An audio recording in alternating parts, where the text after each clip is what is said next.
Hey y'all, back on the nursing news. I want to just quickly apologize about last week. I was super sick. I got the flu shot like I told you to do. I don't know if this was a side effect. I don't know if I got the flu. I was just aching, pain. The whole body was I was in shambles, y'all. I was in shambles, but I'm back together. That's why last week I missed both the nursing news and the Everyday Hero show. I was just torn to pieces. I also went on a hike, so it could have just been that, but I was sick as a dog. Anyways, nursing news. We're back at it, and this might be a history-breaking making nursing news segment because this is the first week ever that we have two nurses of the week, and I am excited to tell you about both. One of them, in fact, is inspired by the Forbes 30 Under 30 Summit that I went to last week. She's an innovator, she's an entrepreneur, she's a superstar nurse, and I can't wait to tell you about her. On top of that, we talk about, do you eat too much fast food? I think you might. According to this new research, I think you might. And Kanye West, we have to talk about Kanye West. He's forcing us to talk to him because, God damn it, he talked to Donald Trump. We've got too many stories. I'm sorry. I'll be talking about the stories all day. Let's just get into it. You'll be doing things you don't like doing in order to go on living, that is, to go on doing things you don't like doing, which is stupid. Better to have a short life that is full of what you like doing than a long life spent in a miserable way. Hey! Welcome back, you guys. Thank you very much for joining me. My name is Swadik Mayanja, and yes, you can call me Q, and I am Q the nurse. And on this channel, I bring you news, current events, and fun topics for nurses everywhere. Per usual, description box below will have the timestamps of each story I will be talking about in this nursing news segment. Please jump ahead if there's a story you really want to get to. Go to that story and then come back and you can watch the rest or listen to the rest if you're listening to this on my podcast. And if you are listening to it podcast version, I love you. I love you. Thank you very much. So let's just jump right on because I've got stories for days for y'all. For days. All right.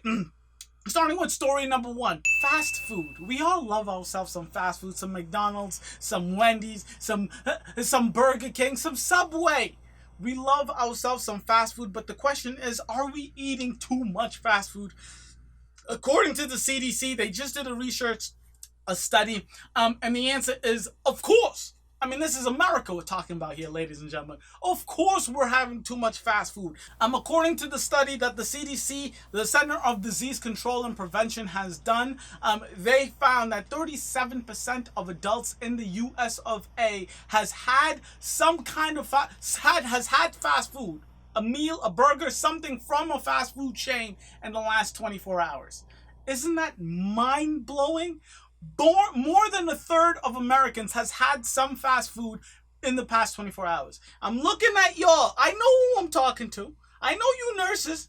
When you have 30 minutes of lunch, when you work the 12-hour shift and you're on your way home and you're starving because the last time you ate was at noon and it's 7:30, 8 p.m. I know where you're going, ladies and gentlemen. I know where y'all going. It's crazy. I'm going to do a mini breakdown because it's not all nurses or all people in the U.S. do the same. There is a breakdown. And some of it is actually kind of surprising. Like this first one. 32% of lower income folks ate fast food daily. More than 36% of middle income consumers had fast food on any given day. And 42% of those with higher incomes had fast food in the past 24 hours. This is just my reading of the stats. Is if you just have extra cash, extra money, and you're not tight because you have loans and car payments and rent to pay for, yeah, you don't mind shelling that shit out every day. Because yes, fast food is fast food. It is cheaper, but it's not cheap. It's not free. So it does cost something. If you have more expendable cash, expendable income, chances are you'll be stopping by any one of the 500 million fast food chains we have. It's also broken down by age. I think this one everyone knows. The younger people just eat shittier because they're younger and stupider and they look healthy. Doesn't matter what they eat. But let me give you the numbers. 45% of people in their 20s and 30s ate fast food over the past day, where 38% of people in their 40s and 50s, and then last but not least, 24% of people 60 and older had fast food in the last 24 hours. This This one I thought was just like, yeah, I would have guessed that myself. When you get older, you start getting more chronic diseases. Your body stops functioning the way it used to. So when you eat shitty food, you really feel you feel it. You feel the pain when you eat the shitty food. That one makes sense to me. And this one hurt me, ladies and gentlemen. This one hurt me. I'm talking to you brothers and I'm talking to you sisters out there. Cut the goddamn fast food out of your meals, because us brothers, us black folks, us African Americans are the worst perpetrators of this study of them all. It's sad, but it's true, and I hate it because I am probably 5% of this number I'm about to tell you. I eat way too much fast food, and yes, I'm a vegan. You can find a whole lot of vegan options at these fast food places. Anyways, blacks versus whites. 42% of blacks versus 38% of whites respectively has had fast food in the last 24 hours, while 35.5% of Hispanics and 31% of Asian Americans did so. Like I said, brothers, sisters, lay off the goddamn fast food, all right? Go to the Whole Foods, go to the Stop and Shop, cook that with rice and beans, make your chicken, do whatever you can, but stay off the fast food. It's not good for you. And I want to close with this, because yes, it is fast food, and the first thing you think of when you think of fast food is McDonald's, Burger King, Subway, all these unhealthy things. But it is okay. It is okay to have fast food. You don't have to go your whole life without ever having it. You can have it. And a registered dietitian from Lenox Hill Hospital in New York City said, was quoted by saying, there is no reason to completely avoid fast food, but it shouldn't be consumed regularly. That's just the obvious answer. You can eat as much fast food as you want. You can have fast food. Fast food is not the end of the world for you. As long as you know how much of it you're eating, as long as it's not an everyday thing. And 37% in the past 24 hours, let's relax. Relax, pump the brakes. Let's cut it down to once a week, and then just make it special occasions, and then just once a month, try to cut down. And when you do go to fast food, you feel like you earned it versus going every day, feeling like shit. Your health goes to shit. You gain weight. It's this horrible spiral. You know it. I don't need to tell you. But I'm bringing the facts. So moving on to the Instagram suggested nursing news story of the week. And I love the segment. Like I said last week, I just love the communication with me and y'all out there. So when I started doing it, I was super excited, and I love this. The second story, this is just the second one, and I'm already knee deep in the policy. Woo! I'm excited. This week's story, you can thank Lisa Hardy for. Her Instagram handle is Grassroots Nurse. And with that nurse handle, the story that she suggested I report on it just makes all the sense in the world. Yes, and it's close to me because it's Bernie Sanders, and y'all know I'm a Bernie bro till death do us part, Bernie. Anyways, the story. So the UVM nurses in Vermont, so the University of Vermont Medical Center nurses have been asking for increased wages for forever. All right, so it's been taking way too long. So they put their foot down and said, this needs to happen right this minute. Well, as soon as possible, right? The organization that is fighting for the nurses at the University of Vermont Medical Center is the Vermont Federation of Nurses and Healthcare Professionals. So let me just give you the bare bones of what's going on, okay? So the nurses have requested during these negotiations, and it really heated up this past summer. There's no resolution yet, but it got super hot fire this past summer. So the nurses, the union, requested for a 23% increase over the years, over 3 years, and that, when you did the math and you came out with the conclusion, would end up being $43 million.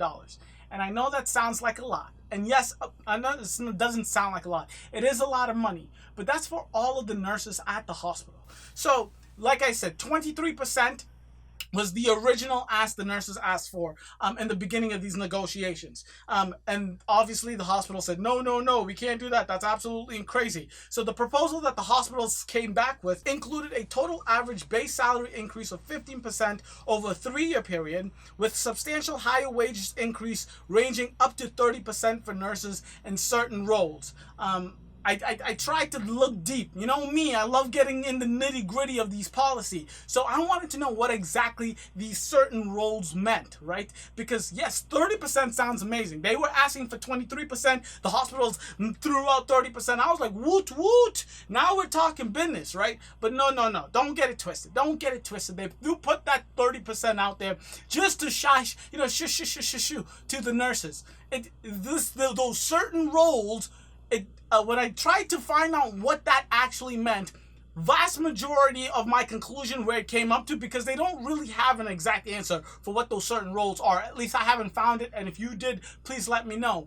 But those certain roles end up being management, upper management, and very, very specific nurses, like OR trained certified nurses for 16 years that you've been here with us at UV, like very stringent. The vast majority, I would say 80 to 90% of the nurses at UVM would get, if they agreed to that contract, would be getting the 15%. Okay, so the union said, you know what, 23% might be too high, but there's no way we're going to settle for 15%. The union current proposal was 20% over the same 3-year period. So 20% increase in salary over the same 3-year period. And the Deb Snell stated, "We are fighting for contract that supports recruitment and retention of skilled nurses and addresses the real staffing crisis. 15% just is not going to cut it." And this I love. I'm going to just continue to read because I love the fact that this was noted, okay? So in the financial statement, which revealed significant increases to executive compensation, including listen, the nurses are asking for a 20% increase now. So, including over a 20% annual raise for the president, Elaine Whalen, bringing her salary to up and over $1 million, and the CEO's John Bromsted's annual salary of over $2 million.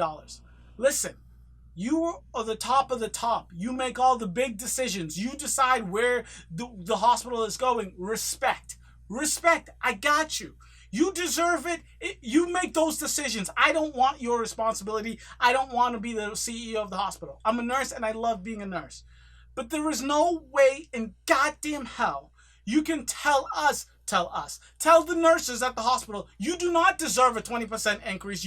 It just doesn't make any sense. While at the same time, both the president and the CEO got a 20% plus increase annually. This is part of their just contract. Annually, you get a 20 or higher increase in your salary, which puts their salary from 2017 over $1 million for the president and over $2 million for the CEO. It's just ridiculous. I mean, the hypocrisy in the arguments of this negotiation is insanity, right? Yeah, you might say, all right, Q, the 1 million and the 2 million compared to the 43 million is very vastly different.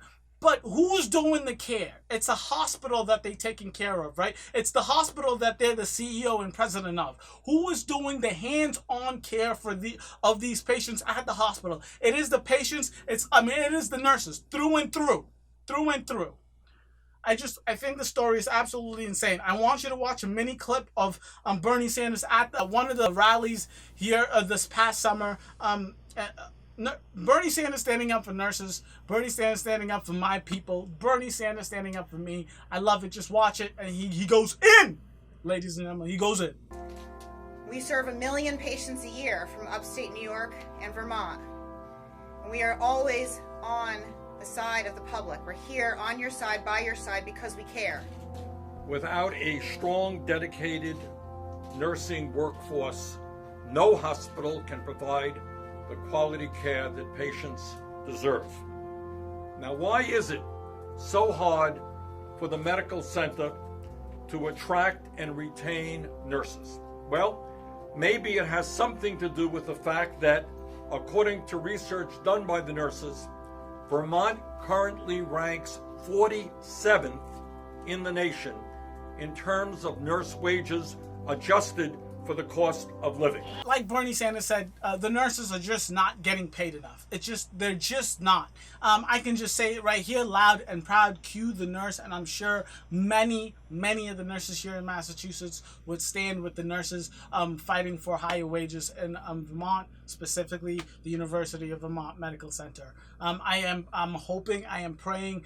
Please let me know if I need to make some calls, talk to the representative, talk to whoever. Let me know out there. Lisa, the grassroots nurse, please go check her out. Link's going to be in the description box below.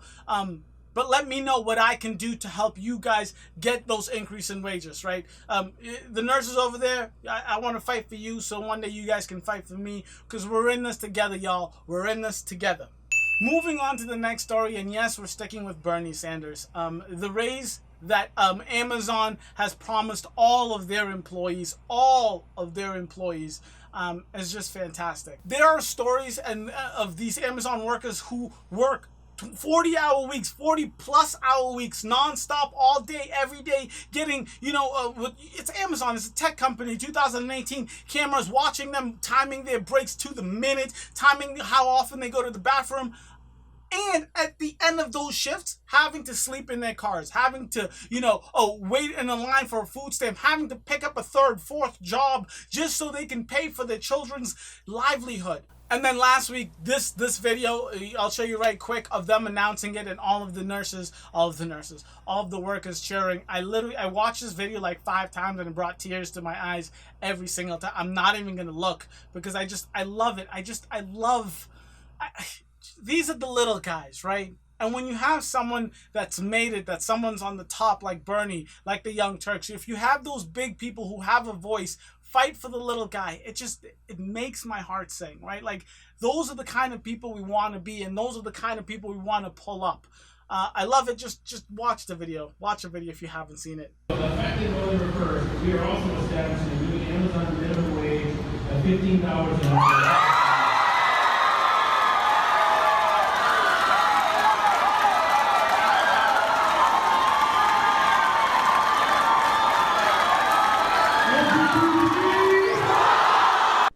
Right? Just tears every single goddamn time. So the fact that they have decided to put their minimum wage at $15 really shocks the rest of all of these brick and mortar, Walmart, Targets, all of these stores. It really tells them this is the standard, and if you don't do it, we are growing exponentially. We will take your employees, we will pay them right, we will treat them right. I love that. I absolutely love that.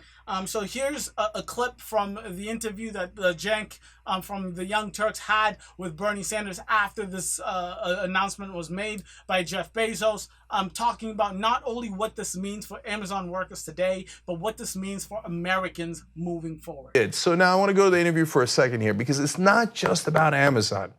The part, again, that I'm afraid a lot of the media will miss is the consequences that flow from this. And we talked about how a ripple can turn into a wave.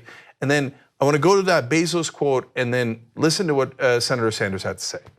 Bezos also said, "We're excited about this change and encourage our competitors and other larger employers to join us."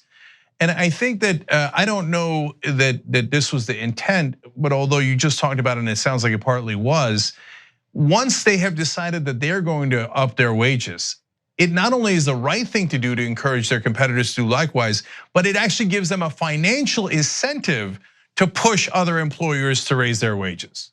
Absolutely, they will be in a competitive disadvantage if they're paying $15 an hour and competitors are paying $12 or $13 an hour. So it is in their financial advantage to raise the minimum wage.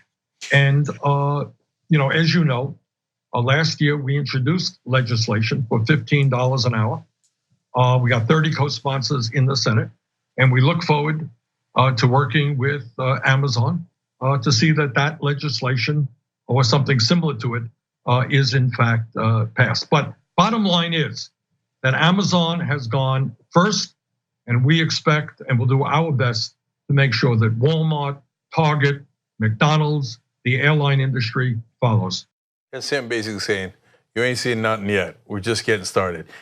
I couldn't have said it any better myself. Let's just end it right there.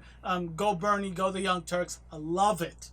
So I keep talking about how sick that I was last week, right? But that's because when you're sick, you just want a goddamn one pill to fix everything. And this might be causing us to go crazy with the antibiotics that are available today.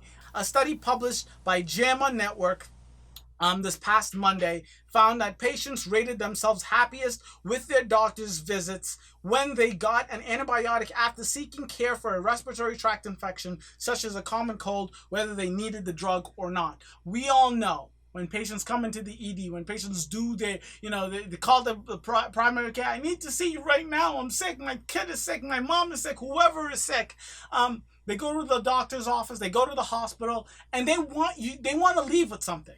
They're sick. They're not going to go over there for you to tell them to drink some water, drink some Pedialyte, Gatorade, rest up. And they don't want to hear that shit. They want a pill that's going to fix their problems. And even if it doesn't fix their problems, knowing that they have something to take will just make them feel better. And that's probably the reason. Because last week, I would have done anything, goddamn anything, to get a pill that would have fixed my problems, right? Sometimes you got to fight that shit out. But these patients, myself included, as a nurse, don't want to hear it when they're feeling really shitty, or a family member of them is feeling really shitty. The research that analyzed over 8,000 appointments for with these specific infections, the common cold and the respiratory tract infections, and they found that physicians in the study prescribed antibiotics for respiratory tract infections at about twice the rate that would be clinically appropriate based on current research. And this is the kicker, all right? This is the problem. No other factor was as strongly associated with patient satisfaction as whether they received a prescription for an antibiotic, which is mind-blowing to me, right? So we all know that we have, pill seekers that go because they want some narcotics, but that's a whole different story. According to this study, was no other factor that influenced the satisfaction of the patient more than if they received an antibiotic when they went in with those symptoms, which is crazy, right? And the reason that this is a problem, if that was a problem, if patients were just mad because they weren't getting the meds they wanted, that wouldn't be the issue. The actual issue is the doctors are prescribing it. The reason the doctors are prescribing it is because healthcare is now a consumer sport. You go down to when you're looking for a new primary care, if you're looking to go to the doctor or whatever, you look at it, it's basically a Yelp for doctors, and they all have ratings. So if this doctor stops giving antibiotics to all his patients and tell them to their face, you need to go home, drink water, rest up, and that's what's going to make you feel better. There is no medications that are going to make you feel better. They're going to leave pissed off. They're going to rate them really shitty. And if that doctor is rated really shitty, he ain't going to get no more patients. Because the Yelp for doctors is going to say he's a 1-star. And the 1-star is only because he's telling the patients what to do. This is a crazy cycle. And that's the reason I wanted to bring this up. According to Dr. Catherine Martinez, she's an internal medicine researcher at Cleveland Clinic, she said this is super, super concerning. She was quoted by saying, if we keep over-prescribing these antibiotics, they will be completely ineffective, and the consequences of this are huge. And that's the problem, right? Because we've all been taught this in nursing school, and all you healthcare providers know that we can't be over-prescribing these antibiotics because these bacteria are going to become resistant to the antibiotics, and then these antibiotics are going to be useless, right? They're just not going to work for anything. So this is a PSA to all of you patients out there, to all of you healthcare providers out there. I know that it's difficult. I know for you doctors specifically, but nurses, this is where we come in and help because we can do the hardcore teaching, the education, right? I know, first of all, let me speak to the patients out there. For the patients out there, understand the reason you're not getting prescribed the antibiotics that you want is because it's useless. You taking the antibiotic, you're not taking the antibiotic for a common cold or a virus, the antibiotic is not going to work. It's not going to affect you. In fact, it's only going to do worse things for you because the next time you actually need the antibiotic, the bacteria is going to be resistant to it. That's number one. Number two, for you nurses out there, this is where we step in and we really can help these doctors. This is where our education can make a difference, right? These doctors have 12, 40, 50 patients that they need to take care of. We get that chance to sit down with the patient and explain why the doctor did what the doctor did, why the patient's going home with this medication, or why the patient is not getting any medication. So this is where we go in, we sit down and we tell the patient, you don't need this bacteria. And just like what I told the patients earlier, it's super important that we do this education, because if these patients continue to rate these doctors as horrible doctors because they won't give me my antibiotics, they're just going to continue to prescribe it, because these doctors need patients to make a living, right? They need these patients to make a living. Yes, at the end of the day, you doctors out there, the responsibility is on you.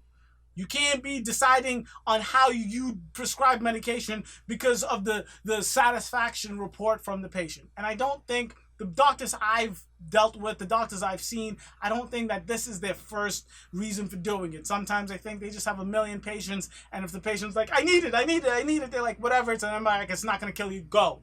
Leave me alone. I need to go take care of my 1 million other things. But that can't be the situation. We got to stop this. This is not just helping that specific person. This is helping the US of A, the world at large. We need to stop prescribing antibiotics as a whole, as all of healthcare. This is an insane story, ladies and gentlemen. This is what gives us nurses nightmares for going into work the next day. So there's a patient that bit off a nurse's ear in Washington, in a hospital in Washington. This is insane. I did an interview with a nurse that I am going to drop this Sunday. Please check it out, Everyday Hero Show. That we talk all about workplace violence. It's an absolutely phenomenal interview. And when I saw the story, I said, I have to report on this because we just had a conversation about this. So a patient at Washington State's largest psychiatric hospital vaulted over the nurse's station, knocked a nurse onto the floor, choked her, and bit off her ear. Tyson style.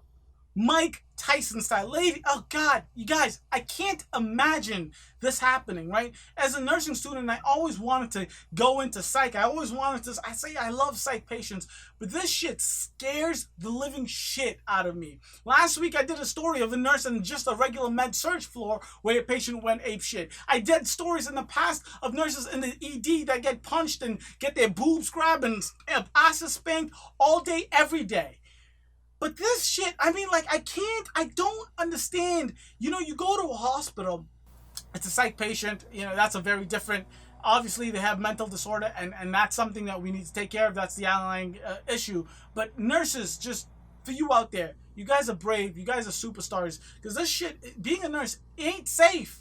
It ain't safe. You got to take care of yourself, ladies. And according to the story, it's just, there's nothing she could have done, okay? I don't know any more details because they didn't put any more details out there. In fact, a spokesperson from the facility actually sent out a mass email to the rest of the staff at the hospital saying that the nurse was in the hospital, but they didn't say how she was doing. And this was from last week. I got the story last week.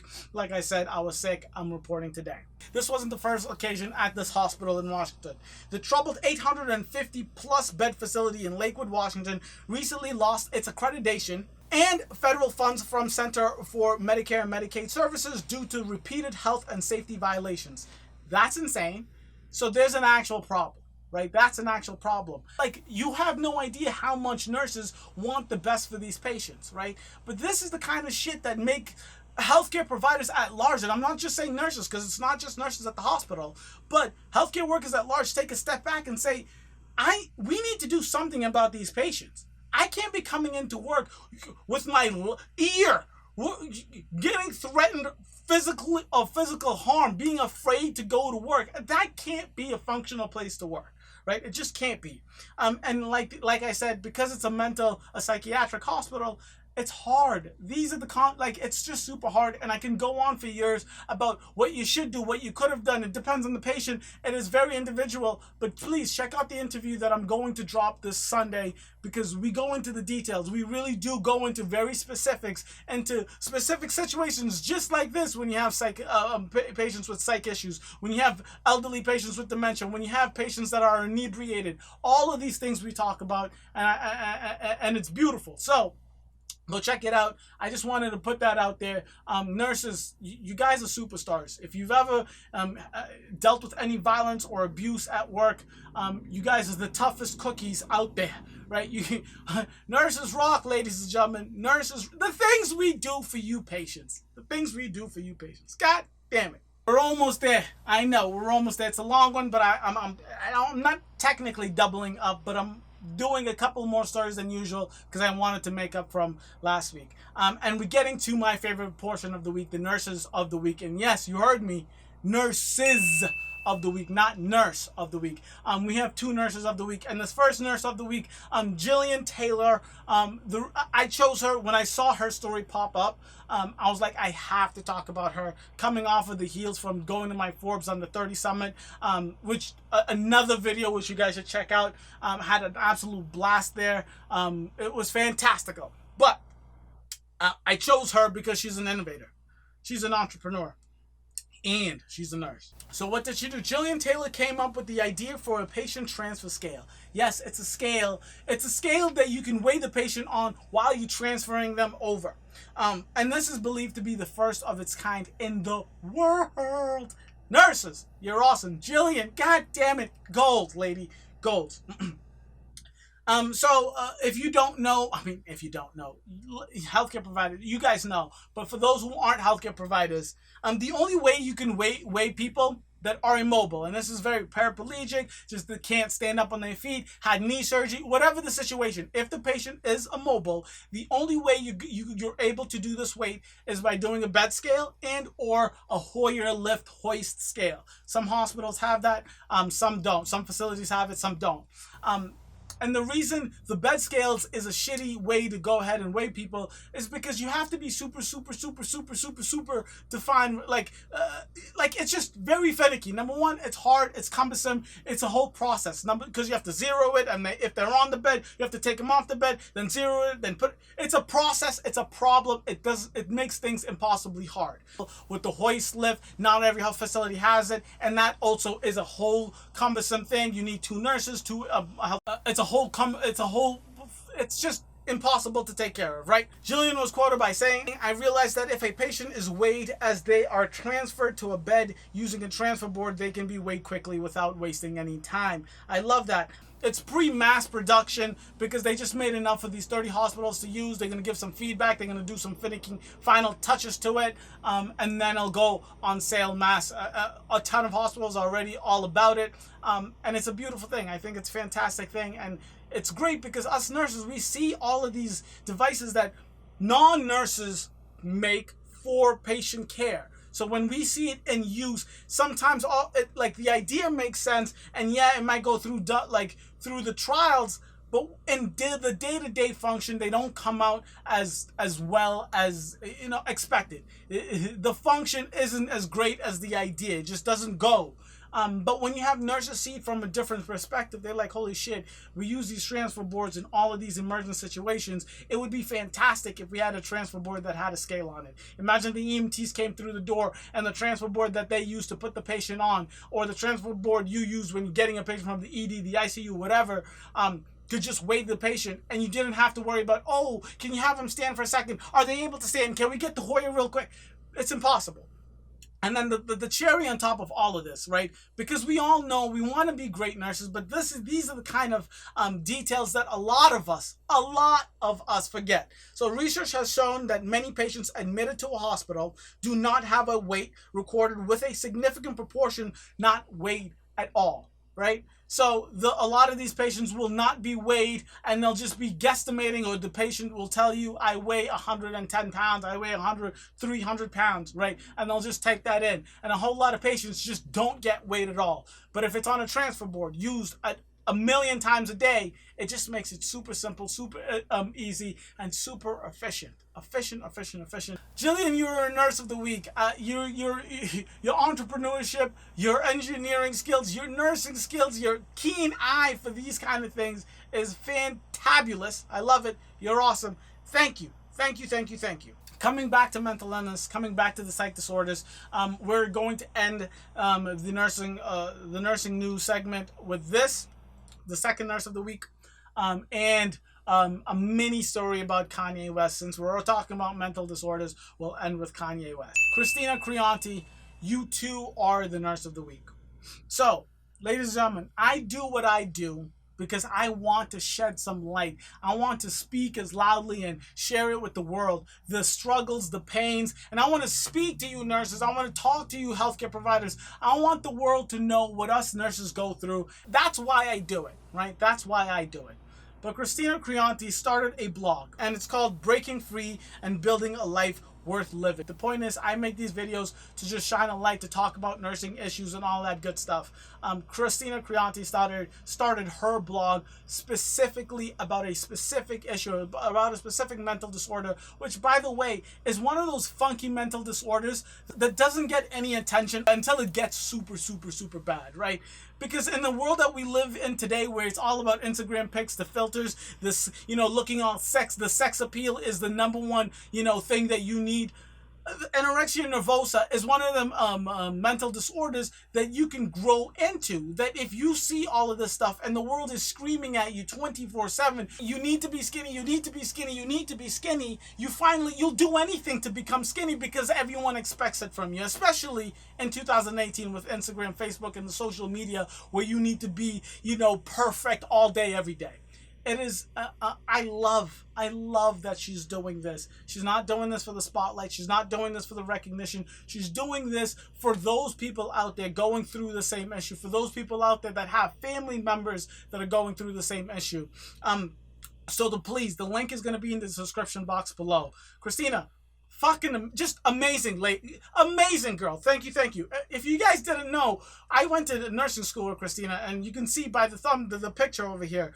But please check out her blog. She's amazing. I just want to read you one passage from the original post. I need to read. I read this and I was like, oh geez, just listen. Speaking on anorexia nervosa, it goes, the reality is quite the opposite. It is a lifetime of hospitalization, cardiac complications requiring ICU level of care, elevated troponin, prolonged QT waves, syncope, and palpitations. It is kidney impairment, urinary catheters, and frequent episodes of orthostatic hypotension. It is feeding tubes, bed rest, and muscle wasting. It is countless birthdays and holidays spent in treatment facilities away from family and friends. It is intense loneliness, overwhelming feelings of hopelessness, and ultimate loss of self. And it is slowly killing you, while simultaneously breaking the hearts of your loved ones. That last line, oh my God. Oh, Christina, just thank you for putting this together. The specific reason that Christina has started this blog is because she's raising money for the National Eating Disorder Association. Christina, thank you. Really, thank you. As nurses, what we do for our job all day, every day is care for the patients we have, is go to work, and we put all our heart and soul into that. For you to come home and give even more, to spend your free time giving back to the community, reaching out to those. And like I say, eating disorders is one of those mental disorders that no one notices, that no one finds to be an issue until it's an issue. Everyone and their goddamn mother is on a fad diet, is going on this keto, is going on a Whole30, is going on the vegan diet, is going on whatever. So if you meet someone who says, yeah, I'm just fasting for a couple of days, I'm not eating this, you don't think twice about it. No one thinks about these things. So Christina, thank you. Just thank you so much. I love that you're doing this. You're awesome. Nurse of the Week.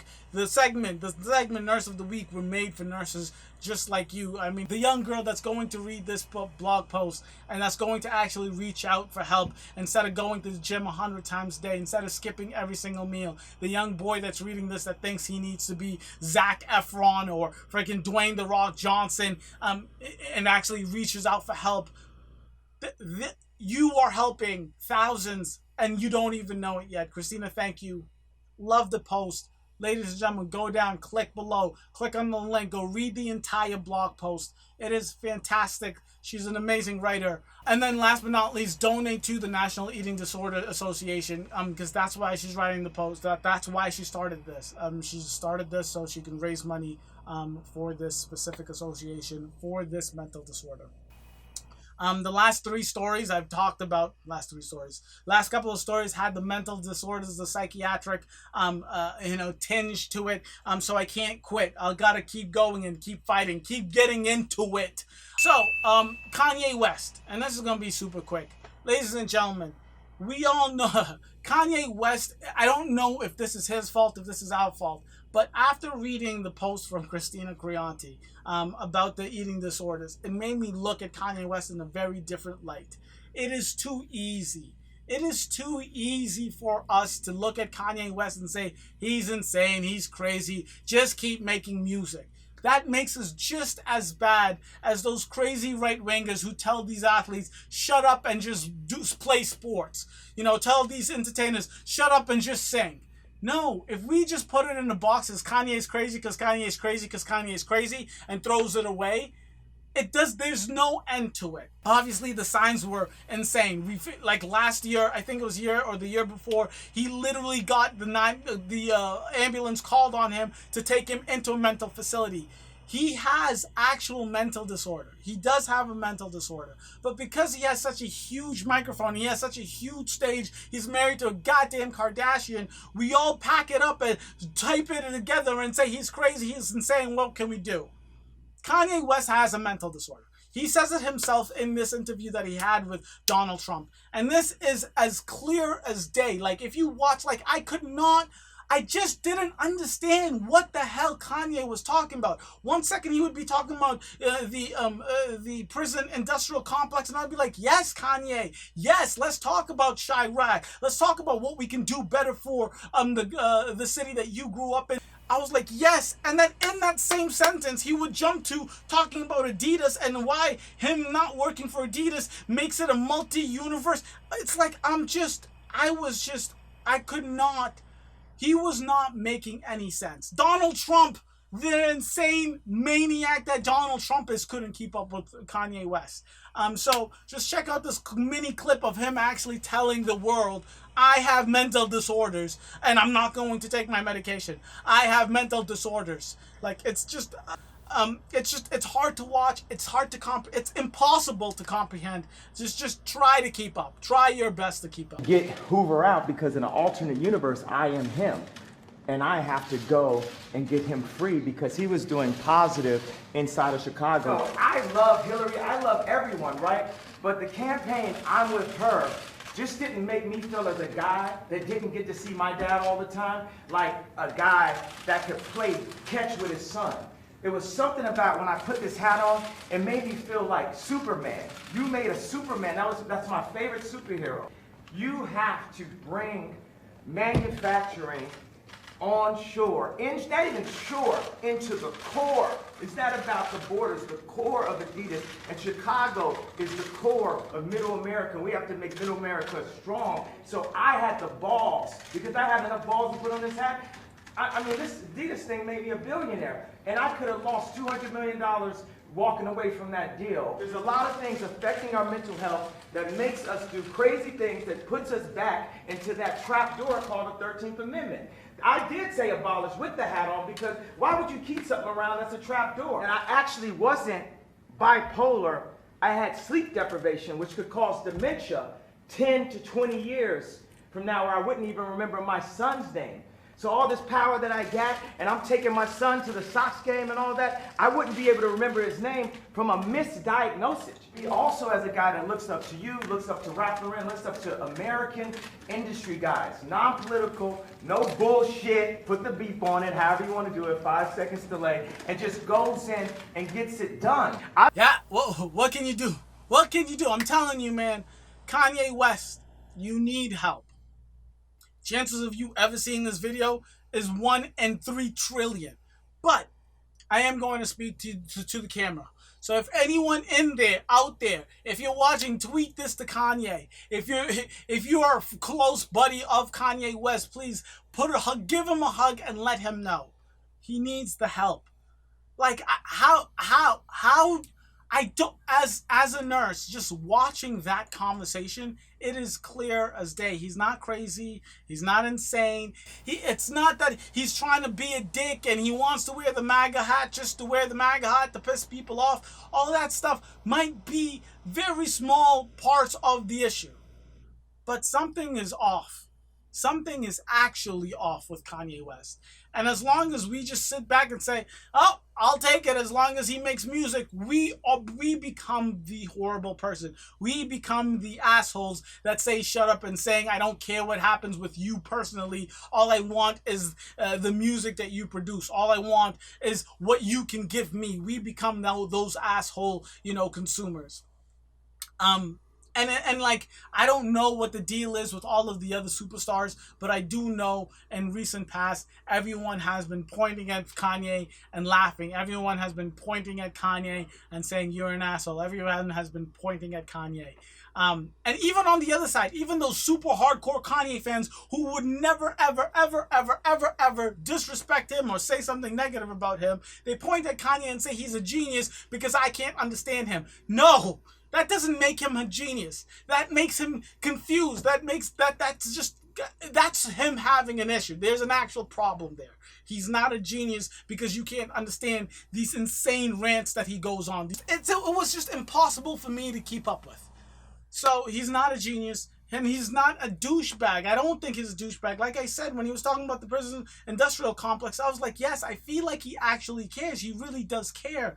But there's something going on with Kanye. There's something going on with Kanye mental disorder-wise. There's a mental illness that he needs actual help for. He says that he was bipolar. He says that he gets these manic, sane, crazy situations. If he does, we need to do something about that. We can't just let him, just let him be because we like the music that he creates. That's just not the way.